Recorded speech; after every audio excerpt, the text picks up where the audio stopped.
Hello दोस्तों, हम यहाँ पे पढ़ेंगे भारत में उपस्थित जितने खनिज संसाधन हैं उनके बारे में। हम यहाँ जानेंगे कि खनिज किसे कहते हैं, खनिज कितने प्रकार के होते हैं और किन किन क्षेत्रों में ये पूरे खनिज पाए जाते हैं पूरे भारतीय क्षेत्रों में। तो इन्हीं के बारे में हम यहाँ पे एक एक करके अध्ययन करेंगे। तो आइए चलते हैं। तो जो खनिज होते हैं, खनिज जो होते हैं दो या दो से अधिक तत्वों का योग होता है, ठीक है, जो कि मानव के लिए आर्थिक महत्व के होते हैं। मानव अगर विभिन्न प्रकार के जो खनिज होते हैं उन्हें किसी भी प्रकार से अगर आर्थिक महत्व में उपयोग करता है तो वह काफ़ी महत्वपूर्ण हो जाते हैं। भारत में देखें तो 89 प्रकार के खनिज पदार्थ पाए गए हैं, जिनमें 4 ईंधन खनिज हैं जैसे कि कोयला, पेट्रोलियम, ठीक है। तो इस प्रकार से 10 धात्विक खनिज हैं जैसे लौह धात्विक हैं, ठीक है। 48 अधात्विक हैं जैसे चूना पत्थर हो गया, जिप्सम, इस प्रकार के। 3 आणविक हैं जैसे कि परमाणु ये हो गया यूरेनियम, थोरियम, ठीक है। और 24 जो हैं लघु खनिज हैं। तो ये विभिन्न प्रकार के हमारे भारत में खनिज हमें प्राप्त हुए हैं। नेक्स्ट देखते हैं संस्थाएं जो कि खनिज संसाधन का जो प्रबंधन, नियमन या उनके खनन कार्य में संलग्न है।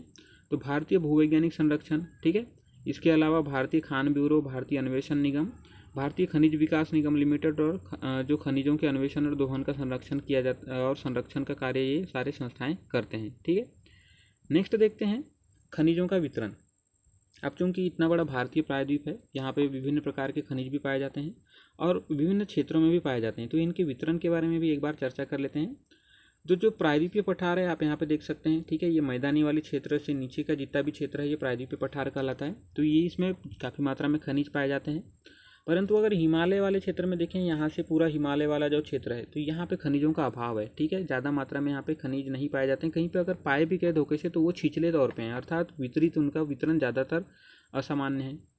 छोटा नागपुर का पठार काफ़ी महत्वपूर्ण है खनिज उत्पादन के लिए, ठीक है। इसे विभिन्न नामों से भी जाना जाता है, जैसे खनिज भंडार हो गया, हृदय स्थल हो गया भारत का, या इसके अलावा रूर प्रदेश के भी नाम से जाना जाता है। तो छोटा नागपुर का पठार यहाँ पे देखते हैं तो झारखंड, पश्चिम बंगाल, ठीक है, झारखंड, पश्चिम बंगाल और उड़ीसा और छत्तीसगढ़ ये वाले पूरे क्षेत्र में ये विस्तृत है, ठीक है। तो इतने बड़े क्षेत्र में यहाँ पे आपको छोटा नागपुर का पठार विस्तृत मिलेगा। यहाँ पे जो खनिजों का निर्माण होना शुरू हुआ वो प्री कैम्ब्रियन काल के आग्नेय और कायांतरित चट्टानों में हमको यहाँ पे देखने को मिलता है, ठीक है। जिसमें जो प्रमुख रूप से अगर खनिज देखें तो लौह अयस्क, अभ्रक, कोयला, मैग्नीज, बॉक्साइट, एल्मेनाइट, फास्फेट, चूना पत्थर और डोलोमाइट। तो ये विभिन्न प्रकार के जो खनिज हैं हमें यहाँ पे छोटा नागपुर पठार से प्राप्त होते हैं। भारत का जो छोटा नागपुर का पठार वाला हिस्सा है इसे भारत का खनिज भंडार या भारत का हृदय स्थल कहा जाता है, ठीक है। इसके अलावा भारत का रूर प्रदेश भी कहा जाता है। रूर प्रदेश इसलिए क्योंकि जो यूरोप में जर्मनी वाला हिस्सा है वहाँ पे ज़्यादा मात्रा में कोयला उत्पन्न होता है, इसलिए वहाँ उस रूर क्षेत्र में, इसलिए इस प्रकार से यहाँ पे भी ज़्यादा मात्रा में कोयला उत्पन्न होने की वजह से इसे भारत का रूर प्रदेश भी कहते हैं। नेक्स्ट देखते हैं मध्यवर्ती पेटी। मध्यवर्ती पेटी में यहाँ पे आप देख सकते हैं मध्य प्रदेश आता है, छत्तीसगढ़ आता है, इसके अलावा महाराष्ट्र और तेलंगाना। तो ये इतने बड़े जो क्षेत्र है तो यहाँ पे आप मध्यवर्ती पेटी के बारे में चर्चा कर सकते हैं, जिसमें हमें लौह अयस्क, मैग्नीज, अभ्रक, ग्रेनाइट, चूना पत्थर, लेटराइट, एस्बेस्टस, बॉक्साइट, डोलोमाइट, तांबा और संगमरमर। तो ये विभिन्न प्रकार के जो खनिज तत्व हैं हमें इन क्षेत्रों से प्राप्त होते हैं। दक्षिण पेटी के अंतर्गत जो कर्नाटक और तमिलनाडु वाला क्षेत्र है, ठीक है, यहाँ पे हमें लौह अयस्क, सोना, बॉक्साइट, क्रोमाइट, मैग्नीज, लिग्नाइट, कोयला और जिप्सम। तो ये विभिन्न प्रकार के खनिज हमें दक्षिण पेटी से प्राप्त होते हैं। नेक्स्ट देखते हैं दक्षिण पश्चिम पेटी। इसमें जो दक्षिण पश्चिम में आप यहाँ पे देख सकते हैं, ठीक है, गोवा जो क्षेत्र है, गोवा एक छोटा सा राज्य है, इसके अलावा केरल और कर्नाटक। तो ये विभिन्न जो क्षेत्र हैं दक्षिण पश्चिम पेटी के अंतर्गत आते हैं, जिसमें हमें लौह अयस्क, बॉक्साइट, इल्मेनाइट, झिरकन, मोनाजाइट, चूना पत्थर और चीनी मिट्टी इत्यादि प्रकार के खनिज पदार्थों की प्राप्ति होती है। नेक्स्ट देखते हैं पश्चिम पेटी। पश्चिम पेटी में आप यहाँ पे देख सकते हैं राजस्थान, ठीक है, राजस्थान से लेके महाराष्ट्र तक का पूरा क्षेत्र जो है ये इसके अंतर्गत आता है, ठीक है। तो यहाँ पे हमें तांबा, सीसा, जस्ता, अभ्रक, जिप्सम, एस्बेस्टस, इमारती पत्थर, बहुमूल्य पत्थर, प्राकृतिक गैस और तेल भंडार। तो तेल हमें यहाँ पे मुंबई हाई वाले क्षेत्र में, इसके अलावा गुजरात वाले क्षेत्र में, ठीक है। तो ये विभिन्न प्रकार के जो हमें यहाँ पे खनिज तत्व प्राप्त होते हैं।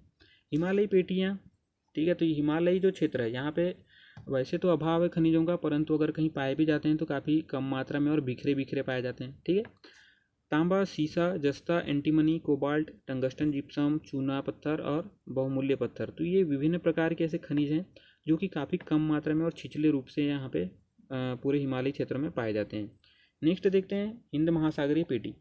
चूँकि भारत, आप यहाँ पे देख सकते हैं, पूरा भारत जो है एक प्रकार से हिंद महासागर से घिरा हुआ है, ठीक है। ये जो बंगाल की खाड़ी है या और अरब सागर, ये हिंद महासागर का ही प्रसार है।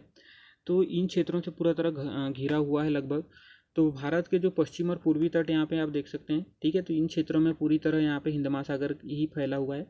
यहाँ से हमें कई प्रकार से खनिज तेल की भी प्राप्ति होती है, जैसे मुंबई हाई हो गया, KG basin, Krishna Godavari basin. तो यहाँ से हमें प्राकृतिक जो तेल हैं, खनिज तेल, ठीक है। इसके अलावा प्राकृतिक गैस हैं ये, और इसके अलावा हमें जो हिंद महासागर के जो समुद्री नितल हैं, अर्थात जो समुद्री भूपृष्ठ है जो हिंद महासागर का, वहाँ से हमें मैग्नीज और फास्फोराइट के पिंड भी प्राप्त होते हैं, ठीक है। तो यहाँ पे विभिन्न प्रकार की इस प्रकार से खनिज हिंद महासागर के अंदर से भी हम प्राप्त कर सकते हैं। तो ये रही हमारी चर्चा।